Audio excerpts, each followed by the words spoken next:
বিষ্ণু ইসলাম বলেন, আকস্মিক দুর্ঘটনার বিপদ থেকে যদি কেউ বাঁচতে চায়, সকাল সন্ধ্যা যেন প্রত্যেকে এই দোয়াটা পড়ে। সকালে যদি 3 বার পড়ে, সন্ধ্যা পর্যন্ত হঠাৎ হঠাৎ বিপদ থেকে সে রক্ষা পাবে। To be protected from sudden calamity, sudden disaster. অনেক সময় এমন হয়, হঠাৎ বিপদের সম্মুখীন হই আমরা, রেডি হয়ে বের হয়েছে অফিসে, হঠাৎ অ্যাক্সিডেন্টে পড়ে যাই, হঠাৎ পেটের ব্যথায় অজ্ঞান, এরকম হয় না?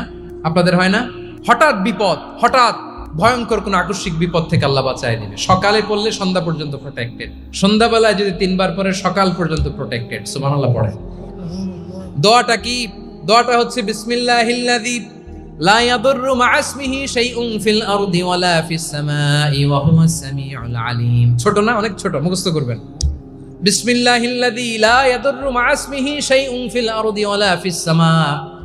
ওই আল্লাহর নাম নিচ্ছি, যে আল্লাহর নামের বরকতে আকাশ জমিনের কোনো কিছু কারো কোনো ক্ষতি সাধন করতে পারে না। তিনি সর্বশ্রোতা, সর্বজ্ঞ। সুবহানাল্লাহ পড়ে।